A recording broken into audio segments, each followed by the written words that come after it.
ಆತ್ಮೀಯ ಸ್ನೇಹಿತರೆ ನಮಸ್ಕಾರ.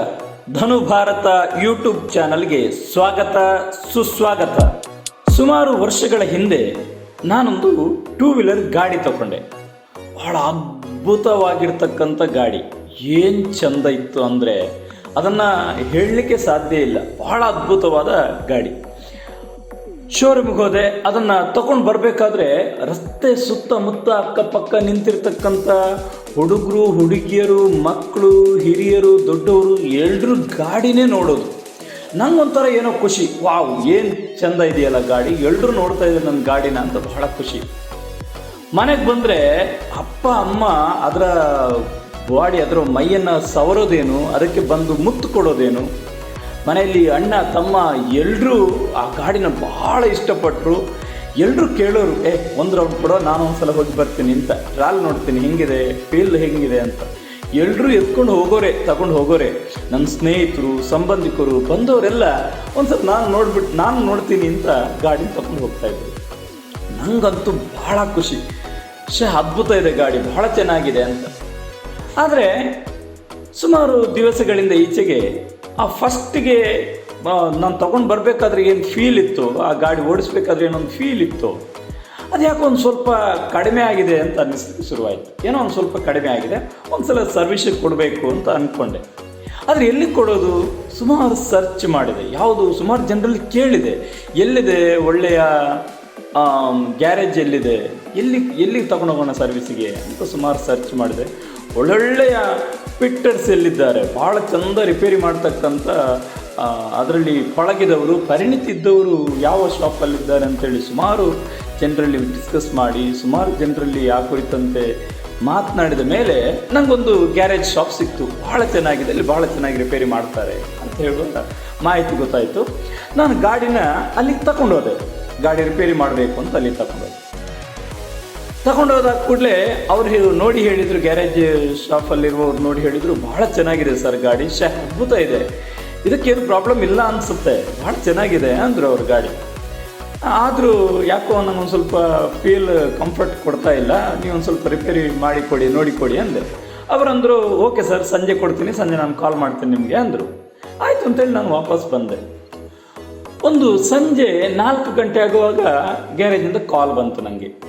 ಅವರು ಕಾಲ್ ಮಾಡಿ ಹೀಗೆ ಹೇಳಿದರು ಅಂತ ಇಟ್ಕೊಳ್ಳಿ. ನೀವು ಏನು ಹೇಳ್ತಾರೆ ಅಂತ ಹೇಳಿದ್ರೆ, ಏನು ಗಾಡಿ ಸರ್ ಇದು, ಬರೇ ಡಬ್ಬ ಗಾಡಿ, ಯಾಕಾದ್ರೆ ಇದನ್ನು ಇನ್ನೂ ಇಟ್ಕೊಂಡಿದ್ದೀರಿ, ಎಲ್ಲಾದ್ರೂ ಬೇಲಿಗಿಡಿ ಸರ್, ಇಲ್ಲ ಯಾರಿಗಾದ್ರೂ ಗುಜ್ಜಿರಿಯವನಿಗೆ ಕೊಡಿ, ದಯಮಾಡಿ ಯಾರಿಗಾದ್ರೂ ಮಾರಬೇಡಿ, ಯಾಕಂದರೆ ಅವನಿಂದ ನೀವು ಬೈಗಳು ತಿಂತೀರಿ. ಅಷ್ಟು ವರ್ಸ್ಟ್ ಆಗಿದೆ ಸರ್ ಗಾಡಿ. ಏನು ಪ್ರಯೋಜನ ಇಲ್ಲಿದೆ, ಏನಕ್ಕೂ ಪ್ರಯೋಜನ ಬರಲ್ಲ. ನಿಮ್ಮನ್ನು ನಡು ನೀರಲ್ಲಿ, ನಡು ದಾರಿಯಲ್ಲಿ ಇದು ಕೈ ಕೊಡ್ತದೆ, ನಿಮ್ಮ ಮರ್ಯಾದೆ ತೆಗಿತದೆ, ನಿಮಗೆ ಇದು ಪ್ರಯೋಜನಕ್ಕೆ ಬರಲ್ಲ, ಉಪಕಾರ ಆಗೋದೇ ಇಲ್ಲ ಅಂತ ಹೇಳಿದರೆ ಮನಸ್ಸಿಗೆ ಅದೆಷ್ಟು ಬೇಜಾರಾಗಬೇಡ. ಅದೇ 4 ಗಂಟೆಗೂ ಫೋನ್ ಮಾಡಿ ಹೀಗೆ ಹೇಳ್ತೇನೆ ಅಂತ ಇಟ್ಕೊಳ್ಳಿ, ಏನು ಗಾಡಿ ಸರ್ ಇದು, ಅದ್ಭುತ ಗಾಡಿ, ಹೊಸತ್ತು ನೀವು ಶೋರೂಮಿಂದ ತರುವಾಗ ಹೇಗಿತ್ತು ಹಾಗೆ ಇದೆ, ಏನು ಚೆನ್ನಾಗಿ ಮೇಂಟೈನ್ ಮಾಡಿದ್ರಿ, ಏನು ಅದ್ಭುತವಾಗಿದೆ.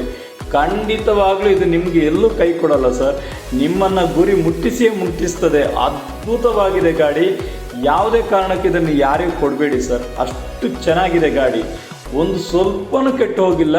ಖಂಡಿತವಾಗ್ಲೂ ನಿಮ್ಮನ್ನು ಬಹಳ ಎತ್ತರಕ್ಕೆ, ನಿಮ್ಮ ಬಿಸ್ನೆಸ್ ಇರ್ಬೋದು, ನೀವೆಲ್ಲಿ ಹೋಗುವಲ್ಲಿ ಬರುವಲ್ಲಿ ಎಲ್ಲೆಲ್ಲ ಹೋಗ್ತಿರೋ ಅಲ್ಲೆಲ್ಲ ಖಂಡಿತವಾಗ್ಲೂ ನಿಮ್ಮನ್ನು ಎಲ್ಲೂ ಕೂಡ ನಿಮ್ಮ ಬಗ್ಗೆ ಮಾತಾಡದಂತೆ ಈ ಗಾಡಿ ನಿಮ್ಮ ಜೊತೆಗಿರ್ತದೆ ಅಂತ ಹೇಳಿದರೆ ಮನಸ್ಸಿಗೆ ಅದೆಷ್ಟು ಆನಂದ ಆಗಬೇಡ. ನೀವೆಲ್ಲ ಇದು ಗಾಡಿ ಕತೆ ಅಂದ್ಕೊಂಡ್ರಾ? ಇಲ್ಲ ಸ್ನೇಹಿತರೆ, ಖಂಡಿತವಾಗ್ಲೂ ಇದು ಗಾಡಿ ಕತೆ, ಗಾಡಿ ಒಂದು ನೆಪ ಅಷ್ಟೇ, ಇದು ಬಾಡಿ ಕತೆ. ಅನೇಕ ವಿದ್ಯಾರ್ಥಿಗಳು, ಅನೇಕರು ನಾವು ಹೊಸ ಜಾಗಗಳಿಗೆ ಸೇರ್ಪಡೆಗೊಳ್ಬೇಕಿರ್ತದೆ. ಅದು ಹೊಸ ಶಾಲೆ ಇರ್ಬೋದು, ಹೊಸ ಹಾಸ್ಟೆಲ್ಗಳಿಗೆ ಸೇರ್ಪಡೆ ಆಗೋದಿರ್ಬೋದು, ಯಾವುದೋ ಒಂದು ಹೊಸ ಕಂಪನಿಗೆ ಕೆಲಸಕ್ಕೆ ಸೇರಿಕೊಳ್ಳುವಂಥದ್ದು ಇರ್ಬೋದು. ಅನೇಕ ಕಡೆ ನಾವು ಸೇರಿಕೊಳ್ತೇವೆ.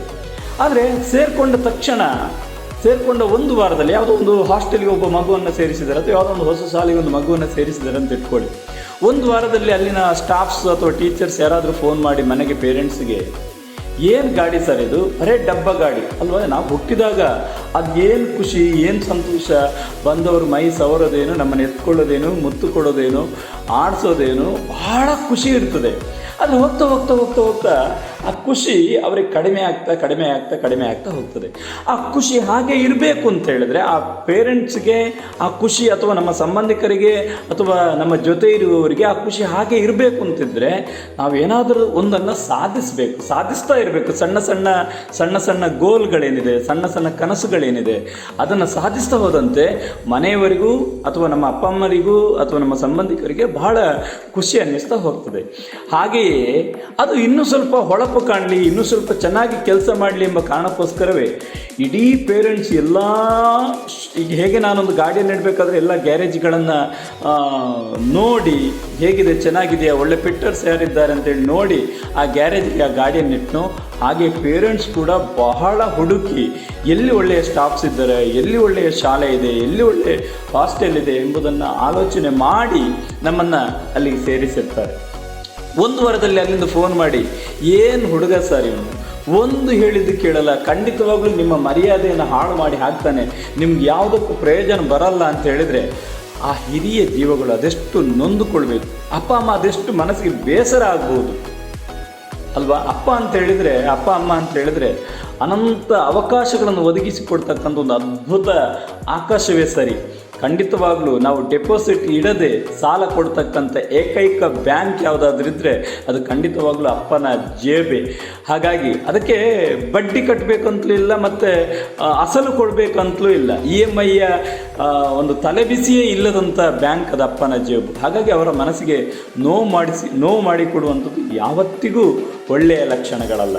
ಹಾಗಾಗಿ ಅದೇ ಒಂದು ವಾರದಲ್ಲಿ ಅದೇ ಆ ಸ್ಟಾಫ್ಸ್ ಫೋನ್ ಮಾಡಿ ಪೇರೆಂಟ್ಸ್ಗೆ ಒಂದು ವೇಳೆ ಹೀಗೆ ಹೇಳಿದರೆ, ಏನು ಅದ್ಭುತ ಹುಡುಗ ಸರ್ ಇವನು, ಭಾಳ ಚೆನ್ನಾಗಿದ್ದಾನೆ, ನಾವೇನು ಹೇಳಿಕೊಡ್ಬೇಕಾದ್ದೇ ಇಲ್ಲ, ಎಲ್ಲ ಅವ ನೋಡಿಕೊಂಡೇ ಮಾಡ್ತಾ ಇದ್ದಾನೆ, ಯಾವ ಸಮಸ್ಯೆಯೂ ಇಲ್ಲ, ಖಂಡಿತವಾಗ್ಲೂ ನಿಮ್ಮ ಕೀರ್ತಿಯನ್ನು ಎತ್ತರಕ್ಕೆ ಏರಿಸ್ತಾನೆ, ನಿಮ್ಮನ್ನು ಯಾವತ್ತೂ ಇವ ಕೈ ಬಿಡಲ್ಲ ಅಂತ ಹೇಳಿದ್ರೆ ಅದೆಷ್ಟು ಖುಷಿಯಾಗ್ಬೋದಲ್ಲ. ಖಂಡಿತವಾಗಲೂ ಸ್ನೇಹಿತರೆ, ನಾವು ಯಾವುದಾದ್ರೂ ಹೊಸ ಜಾಗಕ್ಕೆ, ಹೊಸ ಪ್ರದೇಶಕ್ಕೆ, ಕೆಲಸಕ್ಕೋ ಶಾಲೆಗೆ ಸೇರಿಕೊಂಡ್ರೆ ಅಲ್ಲಿಯವರ ಮನಸ್ಸನ್ನು ಗೆಲ್ತಕ್ಕಂಥ ಪ್ರಯತ್ನವನ್ನು ಮಾಡಬೇಕು ಅಂತ ಹೇಳುವ ಚಿಂತನೆಯೊಂದಿಗೆ ಇವತ್ತಿನ ಈ ಒಂದು ಕಥೆಯನ್ನು ಮುಗಿಸ್ತಾ ಇದ್ದೇನೆ.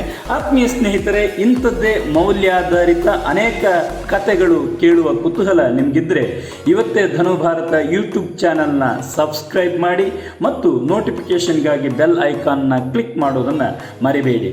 ವಿಡಿಯೋವನ್ನು ಲೈಕ್ ಮಾಡಿ, ಕಾಮೆಂಟ್ ಮಾಡಿ ಮತ್ತು ಶೇರ್ ಮಾಡೋದನ್ನು ಮರಿಬೇಡಿ. ಮುಂದಿನ ಇನ್ನೊಂದು ಮೋಟಿವೇಶನಲ್ ಸ್ಟೋರಿ ಜೊತೆಗೆ ಮತ್ತೆ ಸಿಗೋಣ. ನಮಸ್ಕಾರ.